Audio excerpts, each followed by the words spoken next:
Now done. All right, Julie, will you call the roll, please? Certainly. Kara Caston. Here. Katie Courtney. Here. Chris Espinoza. Here. April Finan. Here. Don Renner. Here. Michael Riskey. Here. Ryan Enright. Here. And Romina Papavera Gonzalez. Here. Thank you very much. Having a quorum, let's stand for the Pledge of Allegiance. I pledge allegiance to the flag of the United States of America and to the republic for which it stands, one nation, under God, indivisible, with liberty and justice for all. All right, we'll open it up for student perspectives. I'll invite Courtney forward. Good evening, everyone. It is really nice to be here and once again recognize a wonderful group of students. So last spring, I received an email from Mr. Jeff Grant asking us if he could have some students present to us about building a rain garden. And so it was one of the coolest things I've gotten to see. They planned the whole thing. And so I'm not going to talk anymore because I don't want to give anything away because they're going to do all of it. So I'd like to introduce Jeff Grant, who is a science teacher and our science club sponsor, and he'll introduce the students who are here to talk tonight about the rain garden, which is actually being currently built, and I'm really excited. I get to walk past it every day.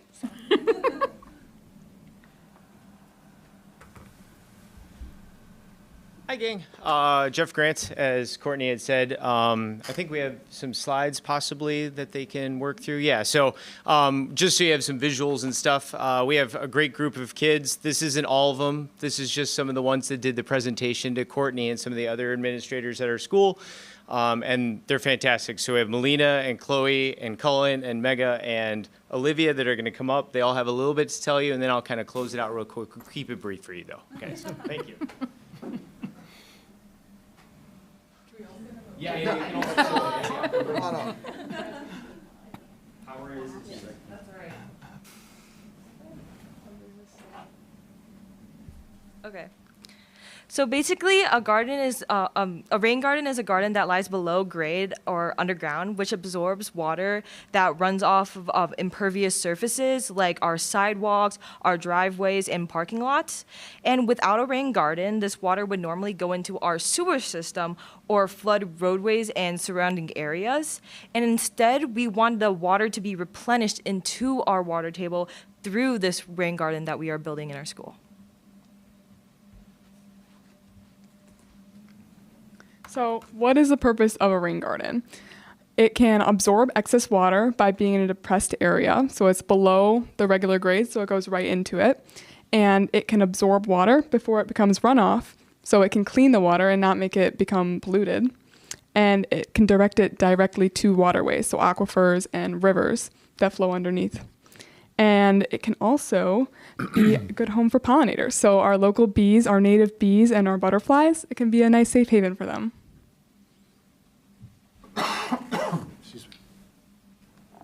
So for our location, we chose this southwest corner of Downers Grove North, which is kind of sandwiched in between the teacher parking lot and Main Street for a few reasons. Like Melina said, it filters runoff water from Main Street and the teacher parking lot, which there's a lot of cars, so it can contain oil, gasoline, coolant, whatever, which you do not want returning to your ground, your water table. Another reason is it reduces flooding. As you can see in this photo, this is after heavy rainfall. There's a lot of flooding. That grass does not do a good job of absorbing the water, and with a rain garden there, it would absorb and filter the water back to the water table. It also adds purpose to this area. So an otherwise unused area, there'd be purpose. A lot of classes can use it, and it would look beautiful.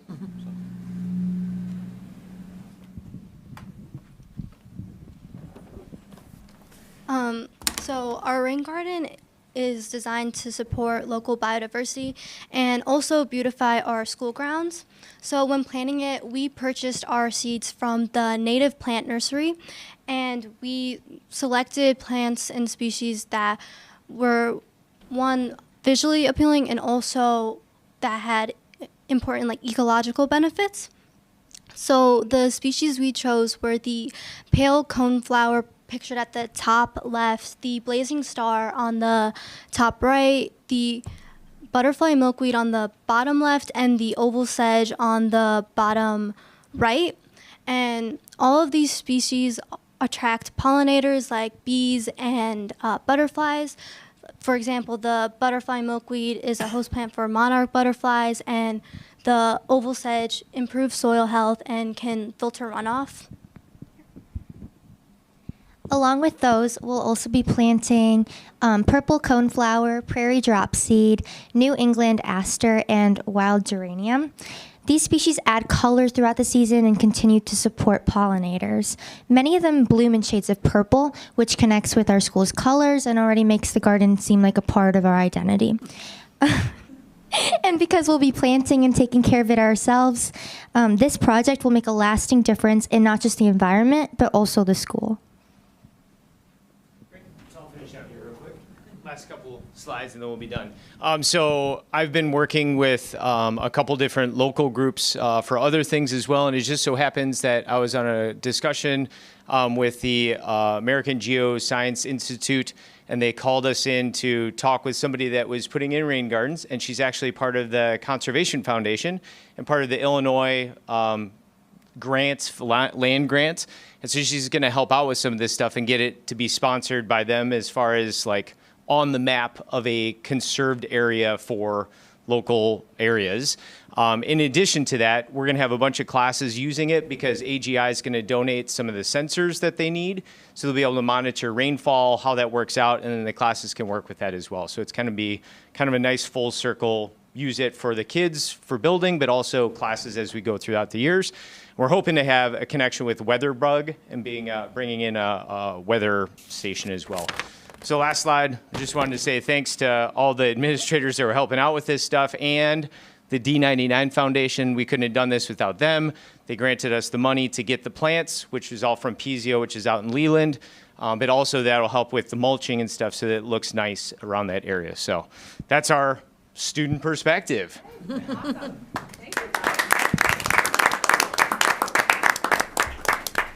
Any questions? Oh, sorry. No questions, no. So that, the photo that you guys showed us, is that what it looks like now, or the? The flooded one. Yes. Yes, that's the flooded. Okay. That's what it looks like now. So what's the timeline? So we literally put stakes in to mark it out. Julie is in and flagging tomorrow. They've already done some flagging. We are rototilling this weekend and planting on Thursday. So cool, guys. This is amazing. Have you visited an actual rain garden or, seen a real-world application of this process? This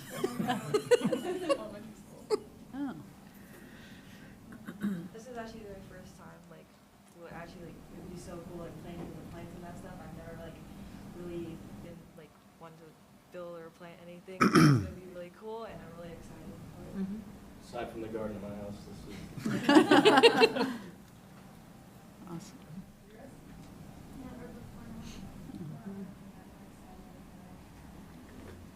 I would think I've got a lake house in Michigan and we get a lot of runoff from fertilizer from the farms that feeds into our waterways and then makes it into our lakes and causes lots of issues. And I would think that this would be a real world practical application for that. Absolutely. Phosphorus is one of those staples that we need in agriculture, but over phosphorus plants all the time. Yep. Yeah, so that's the whole benefit. It's like you can see the storm sewer at the very bottom of that picture. That water's going to go there. Well, we can clean it before it gets there, which is even better. So help that tree. That tree has been any tree that's planted there has problems because of the salting on the sidewalks. That'll suck up a lot of that salt too. So. All right. Thanks for coming in. Thank you for your work. Thank you. Thank you. Thanks, gang. Thank you. Thank you for coming. All right, student board members, who wants to go first this month? I can go first, yeah. All right, Ryan's volunteered. So a little bit about this past month. I think everything's been going really well. I know we're 4 weeks into school, and I think scanning in I feel like is on everyone's mind. Overall, I think it's been going really well, especially in the morning and throughout the day. There has been really no backup when it comes to those scanning in lines. Especially I come through the front door and I really haven't seen any issues. Aside from that light changing, maybe 1-2 minutes, but that's it. I have seen some issues where the app's not completely loading. So like you kind of click on the app and it might take 1 to 2 minutes for it to load. So I've been having my physical ID just in case. But that's one thing I kind of saw, and I don't think it's a huge problem right now, but I could foresee it becoming an issue in the future. We tried screenshotting kind of like the barcode, and I feel like it's a new barcode each time, I think. So that's just something that we would have to experiment with, but I think it's going really well. The phone policy, I know this year we've been implementing a new phone policy, and I think it's been going really well in classrooms. From what I've seen in my personal classrooms, we started with a phone pocket on the wall. And at first, I think that was being implemented by our teachers and administration, but little by little, I think everyone kind of realized that maybe we can try putting it away and it be more self-led with the phones. So what I've been seeing in my classrooms is our teachers give us the option to put it in the phone pouch. And I think day by day, students were just kind of putting it in their backpack and it was self-led. And I think that's actually more beneficial than us forcing them to do it and then doing it themselves, because then they're going to be more likely to do it in a different situation. So that's what I've seen. I think this big investment in the pouches was good, but now that it's more self-led for the students and they can put it in the backpack, but there's actual repercussions if they kind of take it back out. I think it's becoming positive in the classroom, and I see from a student perspective, students engaging in lessons, student engaging socially, people meeting each other for the first time, and people engaging in the classroom like I really haven't seen before, and I'm a senior. So I think it's really beneficial. Some student life updates I've kind of seen is homecoming week. A lot of excitement building up for that. I'm in the student activities office, so we've been working on the assembly, we've been working on the projects, we've been working on everything, and it's so exciting. I was at the football game this past Friday, and I think it went really well. I felt really secure. We even used our phones to kind of show our identity, but I think it went really well, and I'm really excited to be on the board, presenting my perspective, and also just seeing what changes can be made. Yeah. Thank you.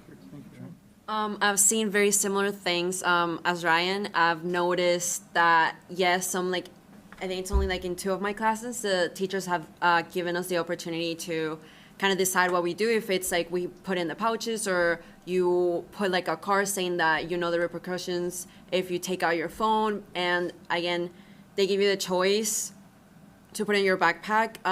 But I've noticed quite a big change in how students engage in the classrooms, and it's just, there's more participation and everyone's, again, just talking, and it's just a much better environment overall. With the scanning, I've noticed the same problem too with the app not loading sometimes, but there's only been one time where it just like was not loading and I just took out my physical ID. So I think having the choice has been helpful. Again, it hasn't been like a huge problem. I've noticed that the scanning has been very big in like all moments of the day. So like, for example, if it's resource, if it's the study hall, if it's you're going to a library, and I think that's a very good kind of like message that this is not going away. This is everywhere you go in the school. So again, I think everyone has gotten used to it. And again, it's just like the focus on attendance has been really big. With activities coming up, homecoming week next week. I unfortunately couldn't make it to the game, but I heard it was fun.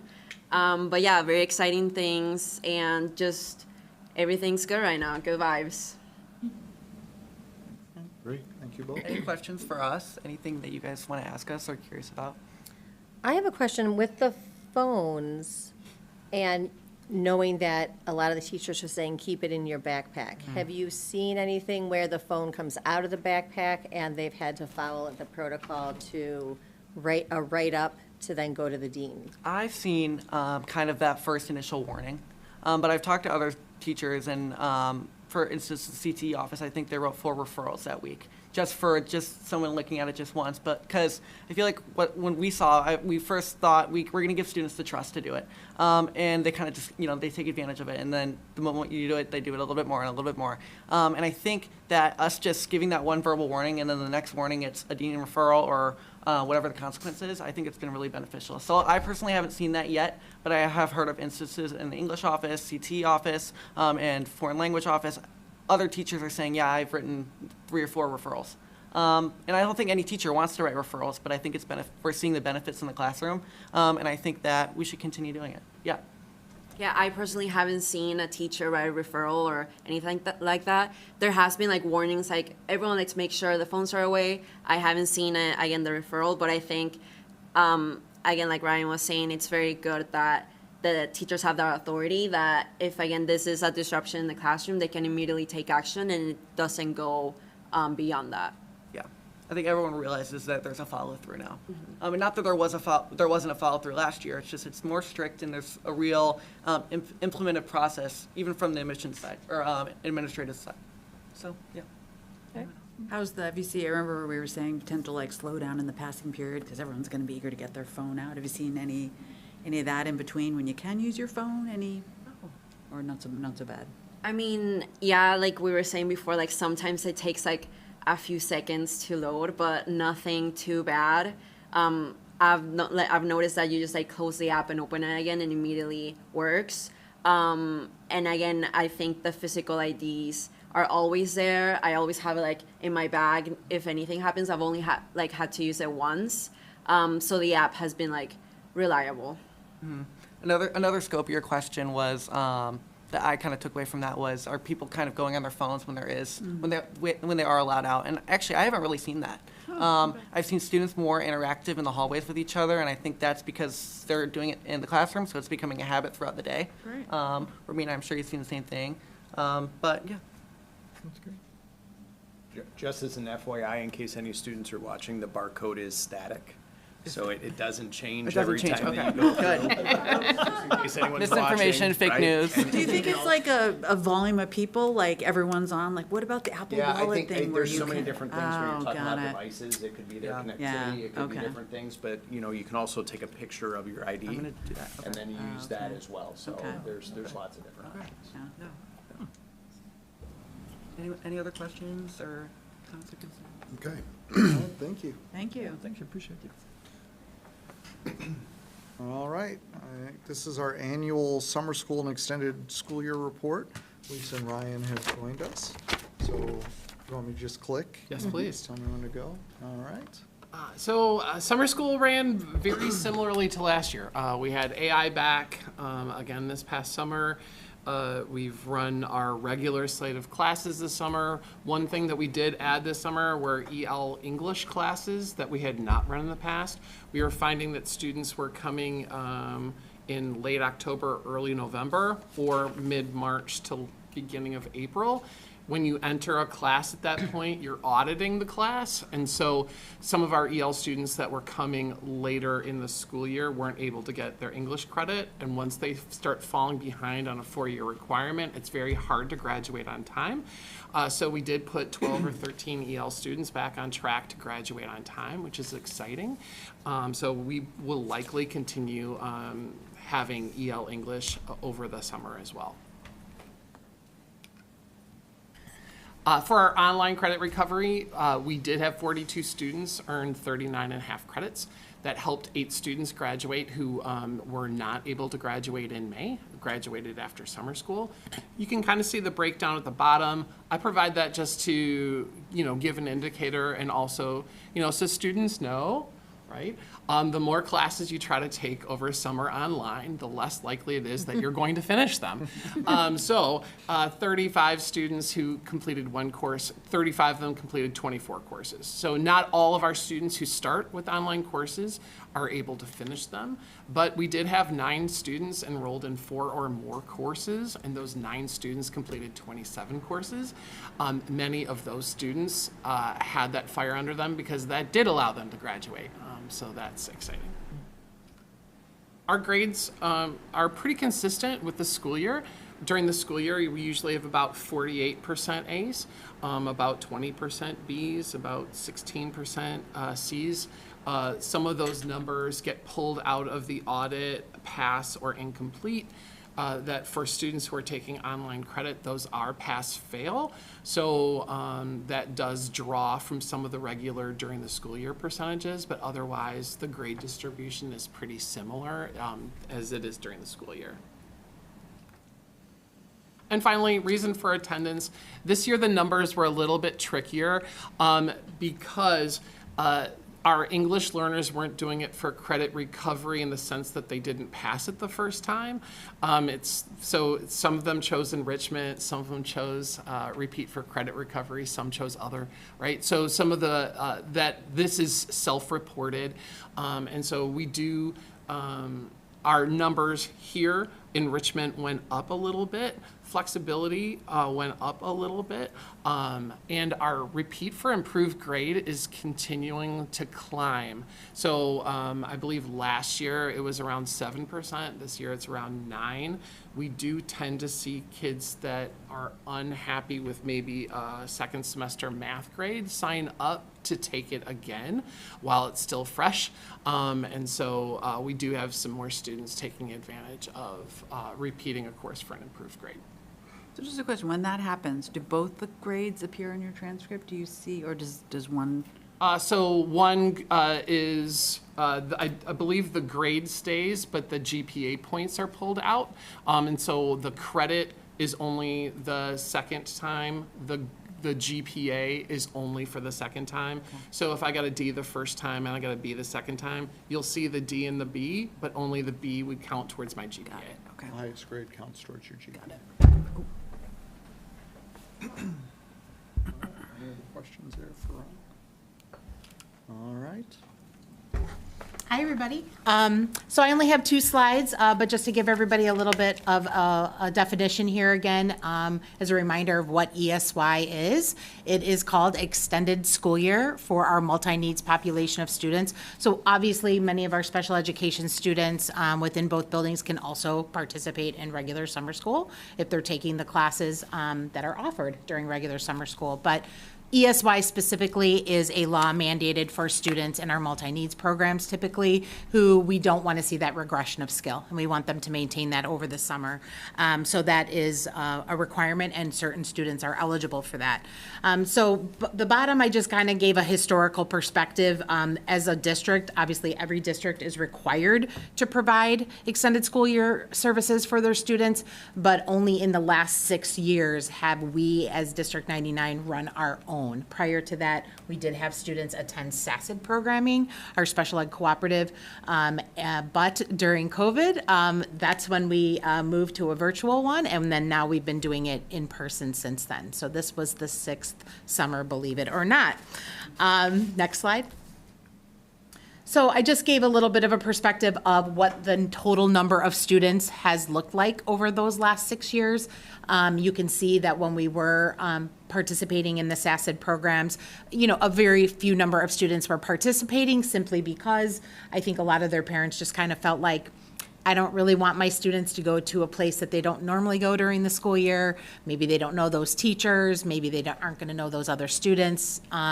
So there wasn't a ton of participation, but as you can see, as we've had our in-person ESY, those numbers are staying pretty steady now. The last 2 years, we have had it at our transition building where we've been able to house a full 8 classrooms, which is what Transition 99 holds. And from my perspective, the best part about that is pretty much every one of these students is going to be at Transition 99 at one point when they're done with North and South. So it's just an opportunity for them to really get to know the building, also get to know a number of our teachers as well. So just a great opportunity.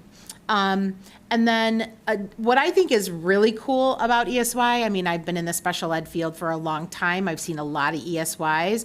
And what I think is really cool about ours is that we have a wide variety of our own staff that participate in it, not just our special ed staff. So typically, I see a lot of ESY programs really having to go hard and find teachers outside of their districts, and that's kind of an HR issue for a lot of places because they're really looking for qualified staff. We've really never run into that issue. We have always been able to find our own staff, not only our special ed teachers to teach, but many times we've had some of our special ed student teachers come back and teach with us, so they're people who have already been in our buildings. And many times we've also had special education aides who have gotten their special ed certification and come to teach for us. Sometimes their first or second position. But what I think is really cool is we do have a number of regular ed staff members who do choose to spend their summer with us as paraprofessionals, which is really, really, I mean, I just think it provides our students a really nice different perspective of what teachers they're working with, but also gives our teachers an idea of who are some of the other students in our buildings. This year we had, let's see, we had 7 special education certified staff who worked as paraprofessionals, 7 certified staff who worked as paraprofessionals. So some of those people were special ed teachers who just weren't the actual teacher for ESY, and some of them were some of our just certified English or science staff that wanted to come and work with our students. So a really nice sort of testament to be able to show to parents that we can run a large ESY program and it's with our staff. We only have a few staff that are outside. We had a physical therapist from SASD who worked with us and a nurse from LADSI. But those are people who have kind of come back and worked with us a couple summers in a row. Any questions? Any questions for Lisa? Seems like quite a successful program you got running there. Yeah, I can't believe it's been the 6th year, so getting easier each year. Mm-hmm. It's awesome. All right, thank you both for your hard work and for your presentation. Thank you. We're going to transition over to Travis. So this information was shared with you during the last board meeting, but wanted to bring it in front of you again. Again, we're going to be asking for these to be approved at the next board meeting, but wanted to give this opportunity. Just as a reminder, the architectural and engineering services are built into the health, life, safety funding that we're able to secure. And we're meeting later this week. Actually, we're starting to meet with bond counsel, Jury, and I are to start discussing the bond and what that might look like. So this is in line with our current agreement that we have with White. It is pretty straightforward with that. Are there any questions on the architectural and engineering services? Okay, so then the next side is the construction management. Again, this is not included in the health, life, safety, although we are going to ask, is that something that we can include in our bond work? So we'll find the answer out to that, but this is for the overall, the biggest benefit I see with this is that pre-construction and the bidding, where they're able to pull in other contractors that they work with and encourage them to submit bids for this. That'll help drive down our costs. So any questions on any of the? Okay, we'll bring that back to the next meeting as a recommendation. Switching gears a little bit to Fieldhouse flooring, to give some background on this. Our floors are more than 20 years old. They were installed around, what I could find was around the 99-2000 school year. We initially planned on doing this last fiscal year, but as we were looking at the prices, they were much higher than what we initially anticipated. So we decided instead last year to put money towards painting the field houses as well as replacing the lights with the LED. Happy to report that we're slated to get in ComEd rebates for the LED projects at our pool at North, as well as both of the field houses, just a little bit more than $41,000 in rebates that will be coming to us. We've already submitted those, and that money will come in on our revenue side. So we are looking at that process of utilizing our working cash bond proceeds for that, and I'll talk about that here in a little bit. You can go to the next slide, please. So the current status, we have talked with a couple of different providers, and you may not be familiar with TIPS. What is that? It's a cooperative purchasing agreement. So they have gone out and done the bidding and received lots of different bids on flooring projects like this. So they've done that work, if you will, of the sealed bid process. So we would be utilizing the TIPS contract. You can see the number there. And we would be using Mondo flooring. So What we've done is negotiated the payments of this into 2 fiscal years. So 25% to be paid in this fiscal year, which we've budgeted for, and then the remaining balance to be paid in the next fiscal year. That'll help us with the overall cost by splitting it into these 2 years. Currently, we actually, today, the existing floors were tested. They have to be tested for mercury to see if we can overlay. So we're awaiting those results, and we'll talk about what happens if that isn't. There's another dollar figure that's associated with that. So next slide, please. So Mondo has been in business for over 70 years. You can see it's pretty impressive that they have done the official track surface for the last 12 Olympics. They have a great track record, pun intended. Kiefer has been installing these floors for 45 plus years, and they're headquartered in Gurnee, Illinois. We've had a great relationship in just working through the bidding process, and I'm very confident that they'll do a great job. So just some local schools in the area. Sycamores has been in place for 20 plus years, and it still looks great. I've been in that field house as recently as 5 years ago, and it is in great shape. We did have some staff that did some site visits and saw the floors for themselves. It's one thing to hold the product, it's another thing to see it on the ground, but they come with a great record. Next slide, please.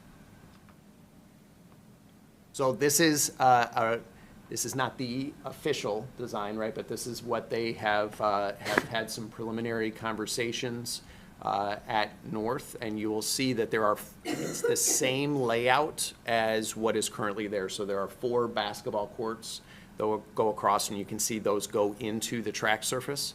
One of the challenges with our current floor is that the surface where the track is not as conducive for playing basketball. This flooring we feel is it's not as rough of a surface. And then that middle part is obviously a different type of a texture. It's more a wood-like look to that.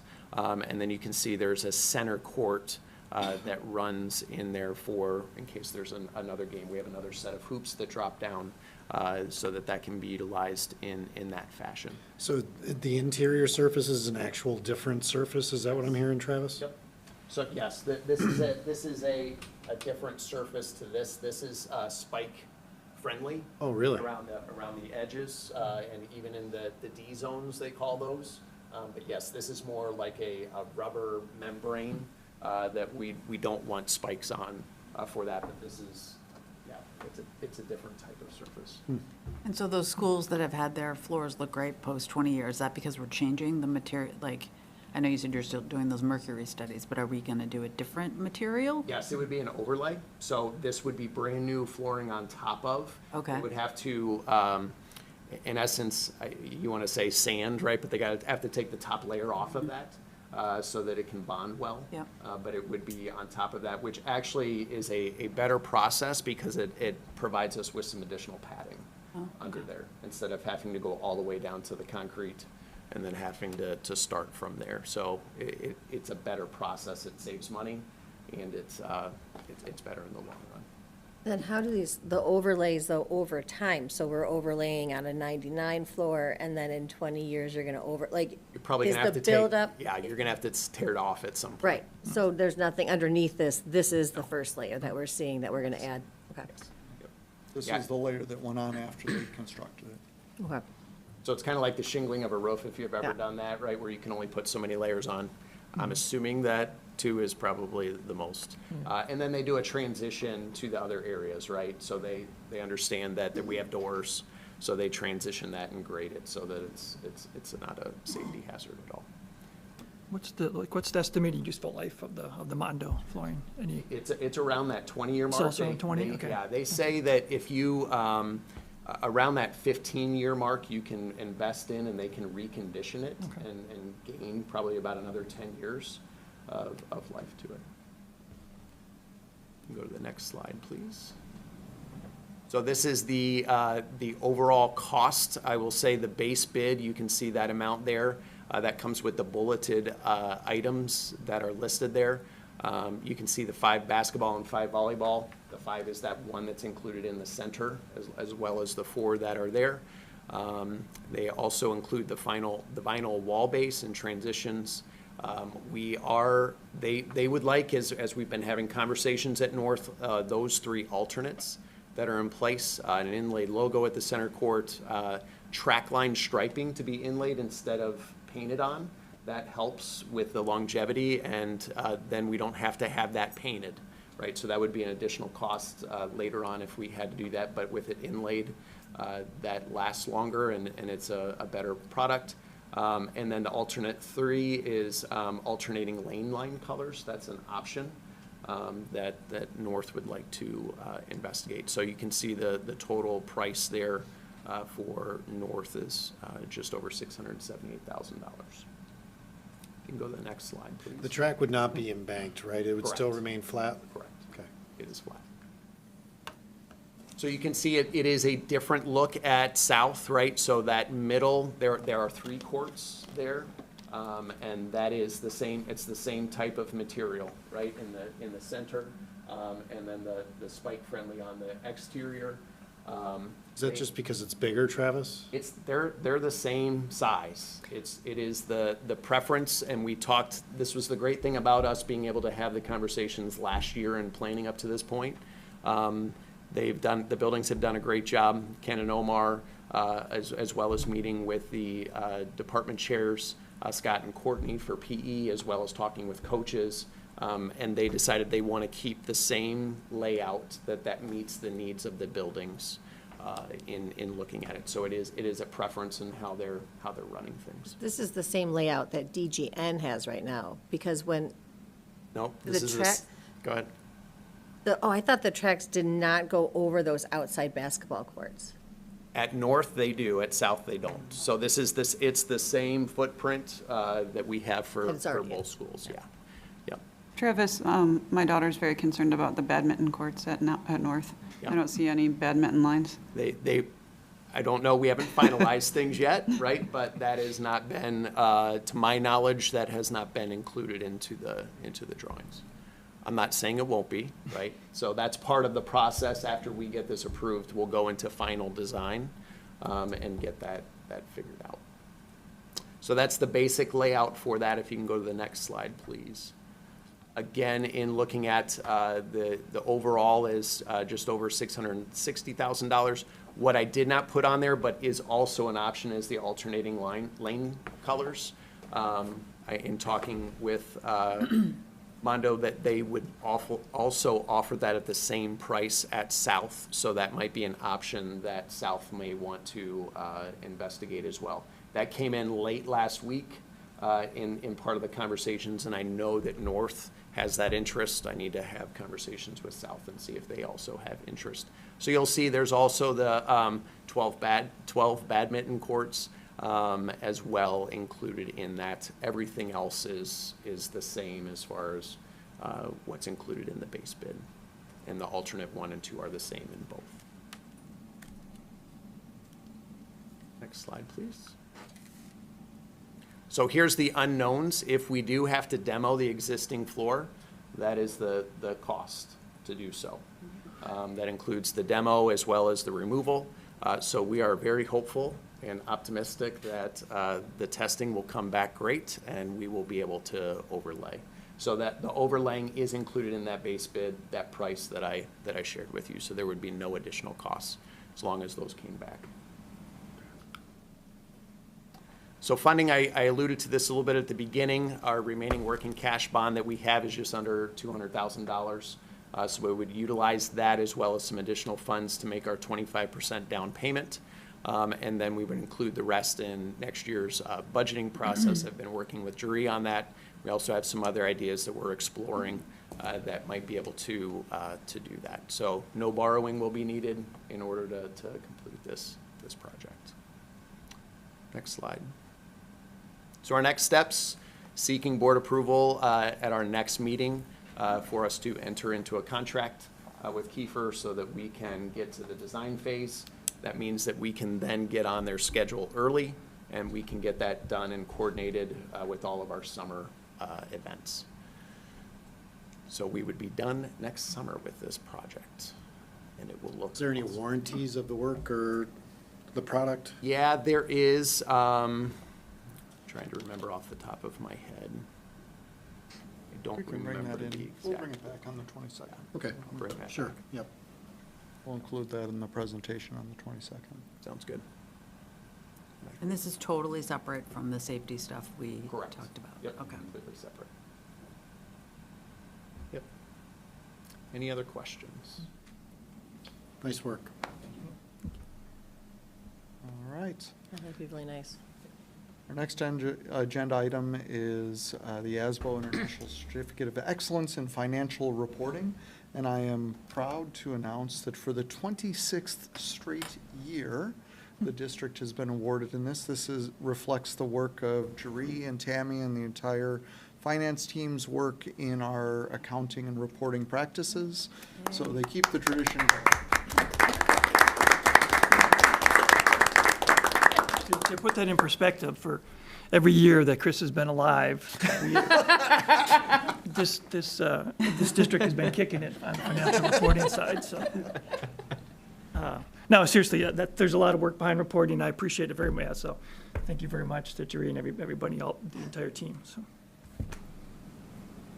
All right, the next item, tentative superintendent leadership events. I present this to the board each year for your review and feedback. If there's anything in here that concerns you, please let me know so that we can have a discussion with it at a future meeting.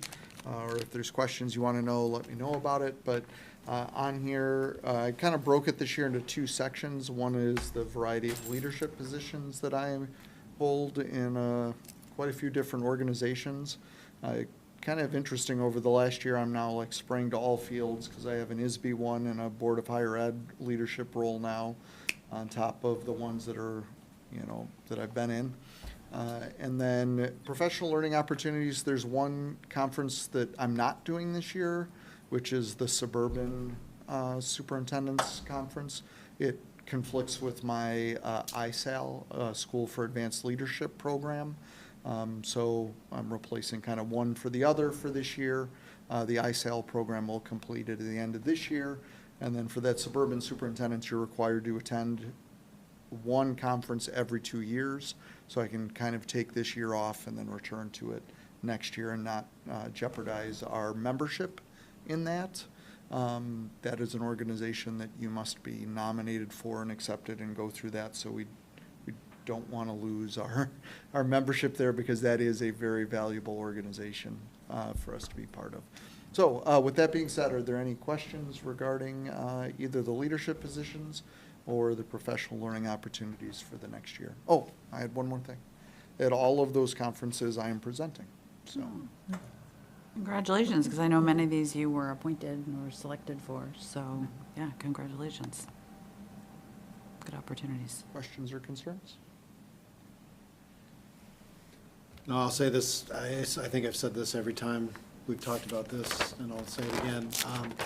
I just think there's significant return on investment here. So yes, there is a cost here, and it's not insignificant. No. But when Hank attends these conferences, he's talking to other leaders across the state, the region, the country, and bringing back ideas to D99 to help improve our district as a whole. And he's an ambassador for our district as well. So I'm always very happy to support these types of programs for Hank to attend, and I'm always looking forward to hearing back his reports when he comes back from these presentations and sharing what he learned while he was there. And it's also great to hear that they evolve and switch up. As you presented something, you get introduced to something else, so it's exciting now, the Board of Education ones, so. All right. That's it for superintendent's reports this evening. Any visitors tonight, Julie? No, sir. Okay. Then I know we would like to all stay as long as possible, but can I get a motion to adjourn, please? So moved. Second? Chris moves, Katie seconds. All in favor? Aye. Aye. Aye. Any opposed? None. We are adjourned. Have a nice evening. Thank you.